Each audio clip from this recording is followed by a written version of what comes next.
Okay, great. Once again, thank you all for joining us today. Hello, my name is Dr. Michael Fenster, and I'd like to thank you for joining us here today at the University of Montana. We are delighted to be a stakeholder in the White House Conference on Hunger, Nutrition, and Health. In addition to the University of Montana, this presentation is given with the support of the IMBOS Foundation, which is a nonprofit entity dedicated to culinary medicine literacy. Before we get started, just a few housekeeping notes before we start with today's topic. What are ultra-processed foods and why should we care? If you have questions, please enter them in the chat, or if you prefer, you can email them directly to els@imbos.health. I've posted that email in the chat, so you can just copy that and send your question, and we'll do the best we can to get to all of your questions at the end.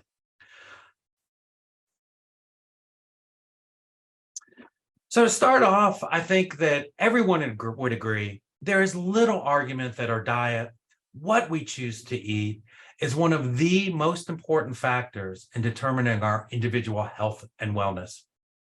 And as each of our individual choices adds to our societal mix, collectively, these decisions can have massive implications in terms of public health. According to many experts and studies, our diet is the single most modifiable risk factor in terms of preventing many of the chronic disabilities and diseases that plague nations across the globe. Particularly, many industrialized Western nations where the ever-increasing incidence and prevalence of scourges like obesity and type 2 diabetes continue a rampage with no end in sight. Indeed, with evidence suggesting that around 90% of all cases of type 2 diabetes are preventable with lifestyle modifications like diet, and that upwards of 80%, 8 out of 10 of all heart attacks are preventable by the same, it raises the question about our current relationship with the comestibles we choose to consume. Which brings us to our first question today. What happened to us and our food? To answer that, we have to go back to the beginning of the story, our story. We have to return to our roots.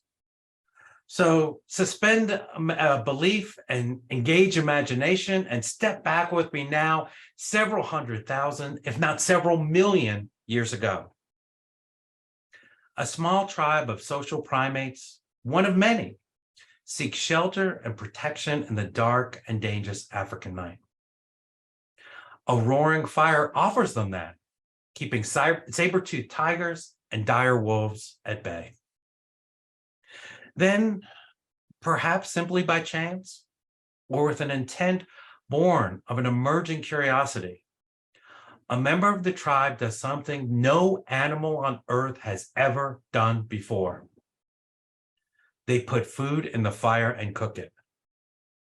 Today, we remain the only species in the history of the planet to prepare our food in such a way. And that changed everything. Because then and there, comforted with fire, fellowship, and food, that little band of hominids became something more. They became human, all because of cooking or thermally processing food. So easy, even a caveman can do it. By cooking food, we increase our coefficient of energy extraction. For example, when we eat a raw egg, we absorb just over 50% of the available protein. Take that same egg, cook it, and you will absorb over 90% of the available protein. At the same time, we increased our coefficient of energy extraction by cooking our foods. We decreased the amount of work or energy that we had to put into the process of digestion.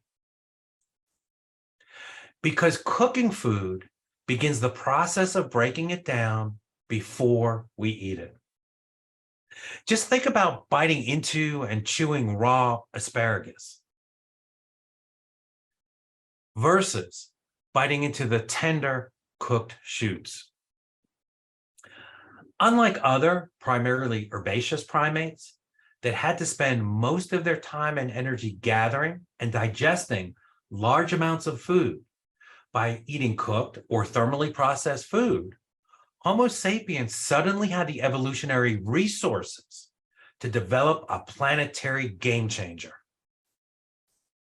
our big brains. So if eating naturally sourced ingredients in food through the act of cooking propelled us to become the most dominant species on the planet and girded our evolutionary success, what happened?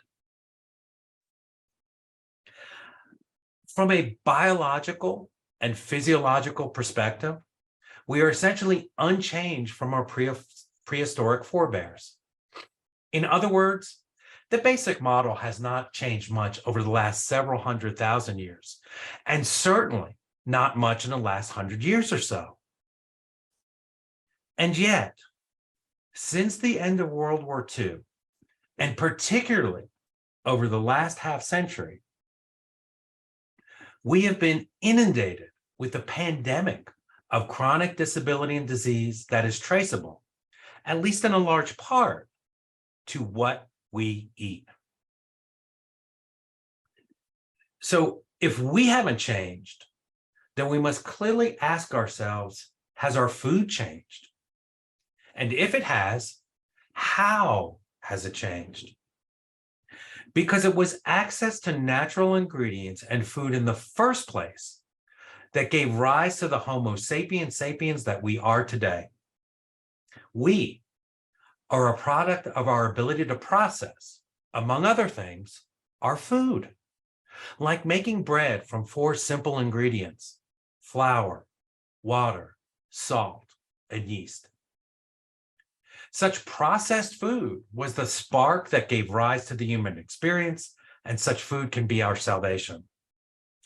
But the question remains, where has that food gone? It has been replaced with ultra-processed foods. Our food has changed drastically since World War II, and particularly over the last half century, coinciding with the introduction of ultra-processed foods. Which brings us to our second question today. What are ultra-processed foods? In our culinary medicine approach, we use a definition based on the NOVA system. NOVA was created as a new way to analyze and categorize food. It was developed by Professor Monteiro and colleagues at the University of Sao Paulo just over a decade ago. This system has been adopted by the United Nations and many countries worldwide, and is currently the global gold standard used in research studies. NOVA, unlike many nutrient-centric and other obsolete classification systems that remain the mainstream methodology, NOVA views food from a different perspective. That is, the degree of processing. Within the NOVA classification, there are 4 groups. NOVA Group 1, raw and unprocessed foods like raw milk. NOVA Group 2, minimally processed foods and culinary ingredients like butter. NOVA Group 3, processed foods like a from-scratch classic pizza napolitana. And then there is NOVA Group 4, ultra-processed foods. These Group 4 foods are a different beast altogether. Never in the history of the human species have we consumed so many products not found in the natural world. For the purposes of discussion today, and in general, we need only focus on a binary choice. Is it a NOVA Group 4 ultra-processed food or not? As is evident here, When we apply the lens of culinary medicine and NOVA classification to separate the ultra-processed from the non-ultra-processed, we view food in a whole new way. A pizza is no longer a pizza. A sandwich is no longer simply a sandwich. And a burger is no longer a burger. And when a sandwich is no longer a sandwich, and when a burger is no longer a burger, we must make a shift. Ultra-processed foods are unique. There are several defining characteristics that distinguish ultra-processed foods, or UPFs. The first is that the naturally occurring food matrix is substantially degraded or destroyed. The second is that in reassembling the matrix and the production of ultra-processed food, there are added compounds not found in nature and of rare culinary use. These additives and preservatives are known as markers of ultra-processing, or MUPs. Another characteristic of ultra-processed foods is that they often have excessive amounts of undesirable sugars, salt, and fats added to their preparation. This threesome is often added to ultra-processed foods in an effort to maximize their bliss point. The bliss point is a term used to describe the combinations of sugar, salt, and fat that deliver maximum pleasure before a particular food is perceived as unpleasant. These ratios may vary depending upon the type of food. For example, we might prefer a potato chip to be saltier and a donut to be sweeter. Ultra-processed foods are manipulated to achieve the maximum bliss point, and thus their characteristic hyperpalatability by adding maximum levels of sugars, salt, and fats. All three of these food components, sugar, salt, and fat, act via dopamine in the reward center of our brain in a way similar to opiate medications. The result is that authentic, wholesome foods, things like fruits and vegetables, get displaced from our tables. Instead of real foods, we end up consuming collections of manufactured compounds that our bodies and our gut bacteria have never experienced before. In addition to their defining characteristics, ultra-processed foods also have a pair of associated properties. The first is that because they are very profitable, they are also very aggressively marketed. This often involves campaigns directed at children with the goal of developing brand loyalty at as young an age as possible. Another common tactic is to cater to the wants of our underlying convenience culture. Convenience is a powerful modern driving force in our desire for UPFs. In addition to making ultra-processed items as accessible as possible, these comestibles are often priced in a manner that makes them significantly less expensive compared to more nutritionally dense, natural whole foods. The end result is that, once again, real foods get displaced from our tables. So, to review the characteristics of ultra-processed foods as defined in the practice of culinary medicine, they are comestibles in which the natural food matrix has been substantially degraded or destroyed. There are added compounds not found in nature.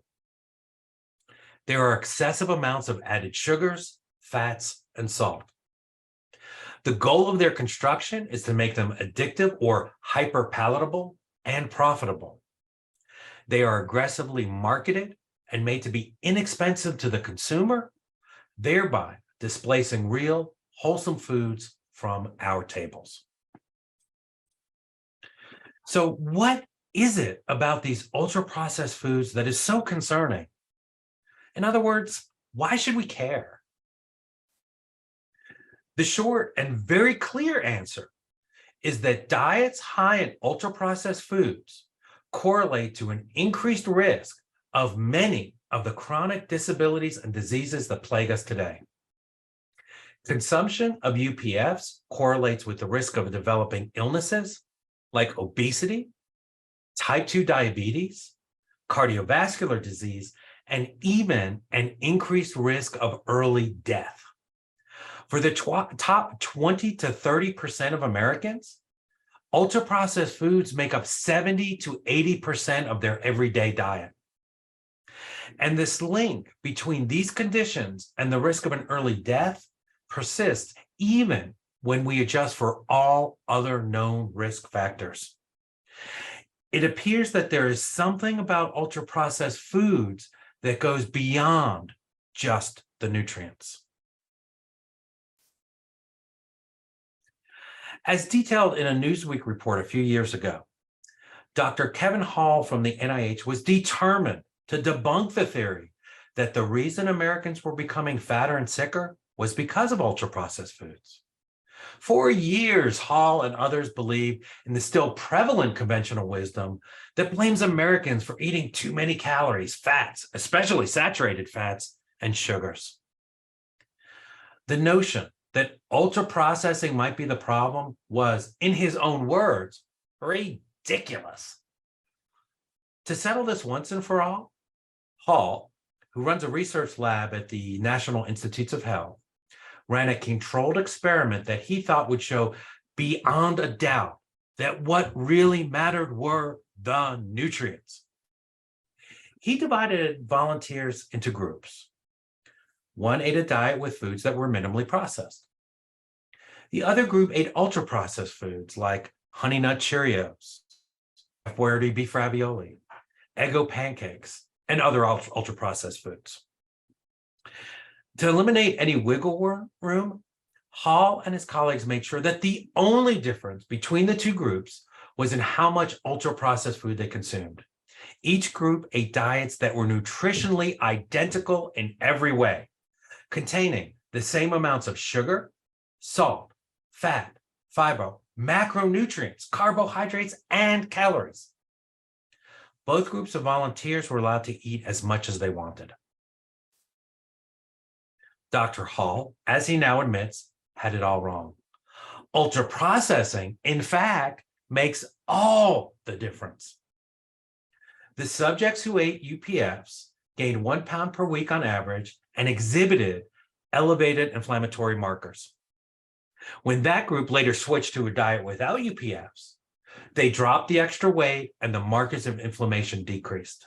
That, despite the calories and the macronutrients being exactly the same. Dr. Hall's conclusion: whatever food company chemists are doing to create ultra-processed food, it makes people fatter and sicker and causes a vast proportion of Americans and others around the world harm. Since the end of World War II, the entire world has been undergoing an unprecedented nutritional transformation from traditional foods to ultra-processed products. It is the first time in the history of humankind that we've subjected our bodies, including our gut microbiome, to such a magnitude of artificial food matrices and to so many ingredients and additives of strictly industrial origin. When regularly consumed, ultra-processed foods become deleterious to health, and even more so when they constitute the basis of our diet. Unfortunately, the latest data reveals that from age 5 onward, UPFs form the foundation of almost 70% of the average American's diet. Such a dietary indiscretion is the reason that we have quite literally eaten ourselves to the brink. The latest estimates have us poised for a tsunami of cardiovascular disease, heralded by a tidal surge of cardiometabolic risk factors. This is due in no small part to our diet of primarily ultra-processed food, especially among our younger generations. By the year 2060, as those young people begin to age, the projected rates of cardiovascular disease will increase significantly in the United States, according to a study recently published in the Journal of the American College of Cardiology. Among the general US population, all four cardiometabolic risk factors are expected to increase over the next several decades with devastating implications.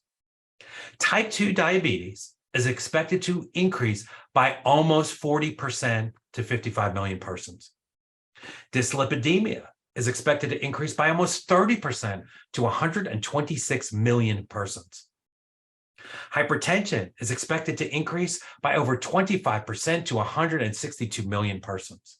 And obesity is expected to increase by almost 20% to 126 million persons. The result of this is an over 30% increase in the number of strokes to 15 million, and over 30% increase in those suffering with heart failure to 13 million.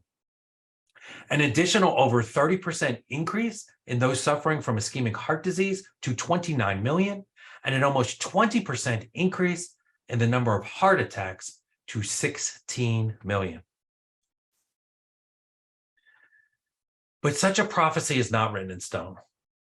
We are at a crossroads where meaningful steps today can change the course of such a dire prediction. Identifying what ultra-processed foods are and acknowledging their prevalence in our standard American diet, or SAD, is a critical first step. Where our ancestors had to use their superior brain power to find, hunt, gather, process, and store food to survive, in our modern world, we must use our brain power to discern, decline, and ultimately choose real food options to do the same. Employing novel solutions like the culinary medicine approach offers the first step towards successful intervention. Won't you join me at the culinary medicine table? It is a far richer feast than you ever imagined. Thank you for your attention. And I'm going to stop screen share, put that down, and let me get my video back on. And there we go. Thank you very much. We've got a few minutes left, about 5 minutes or so left for questions. I'm going to turn it over to Els. Victoria asked, do we get a recording? Yes, you will get a recording because you signed up. Everyone on the list, you'll get an email with a link for you. Okay, first question, Chef Dr. Mike. Matt in Oregon is asking, if it's not the nutrients, then what is it that makes ultra-processed food so bad for us? Great question. And I want to take a step back and sort of unpack that question because there's a lot there. So the nutrients are definitely important, right? In culinary medicine, we're not throwing the baby out with the bathwater. The study of nutrition is very critical. But I think what's clear, particularly from the Hall study that we talked about, is that there is something more in terms of just looking at the ingredient label that makes ultra-processed foods so deleterious to our health. And the short answer is, Matt, nobody really knows what that is. There's a lot of thoughts. And my take on it is that it's probably multifactorial. So, for example, we talked about altering the food matrix. That affects the way our bodies respond to food, processed food, physiologic responses. Ultra-processed foods are packaged for a long shelf life. People are probably familiar with things like bisphenol A, other types of things that are added to food like Roundup. And it turns out that those can get into our systems, and those unwanted additives and chemicals probably have a role to play as well. There's some evidence that within the packaging, some of these nanoparticles can actually get in the food. We ingest them. So those are some of the theories. There's also no question, because this has been shown for a number of the additives that on these markers of ultra processing that are one of the defining characteristics of ultra-processed food, that one of the major mechanisms by which this occurs is its effect on our gut microbiome. So clearly a lot of mechanisms at play. It is likely multifactorial, but certainly the alterations to the nutrient composition, the alterations to nutrient density, the effects on gut microbiome, and then some of these other factors as well are likely contributors. And I think we've probably got about time for another question or two if there is one else. We do. Joy in Washington wants to know, if I don't have a lot of time to spend at the supermarket, how can I determine how much food I eat is ultra processed? There's a couple of sort of down and dirty things that we can do. One of the things that we do, and you can work with your dietitian with this, if your dietitian has been so trained, is to do a 3-day dietary recall. And from that kind of average sampling of the foods you eat over a specified 3-day period, we can determine using various measures and databases what percentage of that is ultra processed. I could tell you on average, for the average American, it's almost 70%. And it creeps in a lot of ways you wouldn't think. For example, looking at several categories of food in which about 85% or more of the items in that category are ultra processed. Vegetarian meals, which most people are eating because they want to be healthy, plant-based meat alternatives, which people are eating because they feel they're doing something good for themselves and the planet. Those are very high in ultra processed foods. And I do see that we have one here. I'm going to put on my glasses so I can read it. And this question from AB asks, in the study from Hall et al., if UPFs led to increased caloric intake and weight gain, and that is correct, how do we know that it's only the UPFs leading to poor metabolic outcomes? Could the excess weight gain be the main factor there? It's certainly a contributor. Yes, absolutely. That is true. But one of the conclusions from Hall et al. In that paper was that when you have equal servings and equal calories in terms of an ultra processed offering and a minimally processed offering, there's something about the way those ultra processed foods are constructed that makes us want to eat more. And that goes back to one of their characteristics when I talked about them being hyper palatable and reinforcing us in a way similar to opiate medications. So I think those two things are definitely tied together. Great observation. And it asks, do I think the same outcomes would have occurred if an excess caloric intake from non-UPF foods was observed? No, and I'll refer to another study that we didn't have time to mention, but it was a study looking at a Mediterranean diet versus sort of a standard diet. And the Mediterranean diet, one of the beneficial effects of Mediterranean diet is felt to be that actually it reduces our consumption of ultra processed foods in favor of more minimally processed foods. And people on a Mediterranean diet versus a standard diet actually consume more calories than those on the standard diet, but they spontaneously lost weight. So clearly there's something about those ultra processed foods. And just as I had put up on that one slide, looking at the bread loaf where you saw that I'd circled high fructose corn syrup, for example, just having that high fructose corn syrup as one of the ingredients affects the way that our body metabolizes that food when we eat it and shifts us to storing it as fat right away instead of burning it for energy. So great question. A lot of complex things going on there.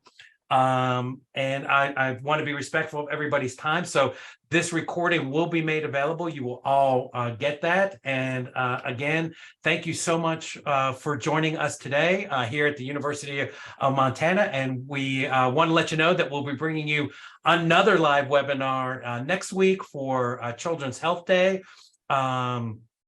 In association with the American Culinary Federation, and we'll be talking about culinary medicine and the role of children's nutrition. So we hope to see you all again there next time. So thank you, everyone. Have a great day.